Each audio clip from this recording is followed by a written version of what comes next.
कि साल 2020 में यूरोपीय यूनियन ने पाकिस्तान पर पाबंदी लगाई, तो अमेरिका ने भी उस पाबंदी को देखते हुए, ऑल दो 2017 में हमारा फ्लाइट ऑपरेशन वहाँ बंद हो गया था, मुअत्तल हो गया था, लेकिन उस पाबंदी को देखते हुए जो यूरोपीय यूनियन ने लगाई थी, पाकिस्तान की रेटिंग जो CA1 थी उसको CA2 कर दिया, मतलब एक दर्जा नीचे कर दिया।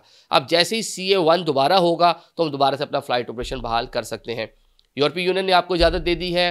इंग्लैंड की टीम वो मैं आपको बताता हूँ कि उनका भी मतलब उन्होंने इजलास तलब कर लिया, जो पूरा ऑडिट शॉडिट होके गया था, उसकी क्या तफसीलात है वो भी आगे चल के आपको बताता हूँ।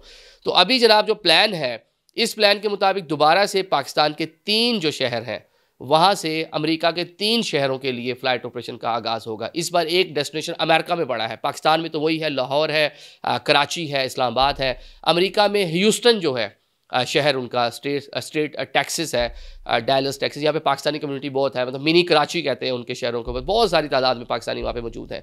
तो उसके लिए भी फ़्लाइट ऑपरेशन शुरू होगा। शिकागो दोबारा होगा और न्यूयॉर्क के लिए भी दोबारा से रिज्यूम होगा। तो इसके लिए जनाब उनकी टीम आएगी मार्च के महीने में, आके पूरा पेपर वर्क देखेगी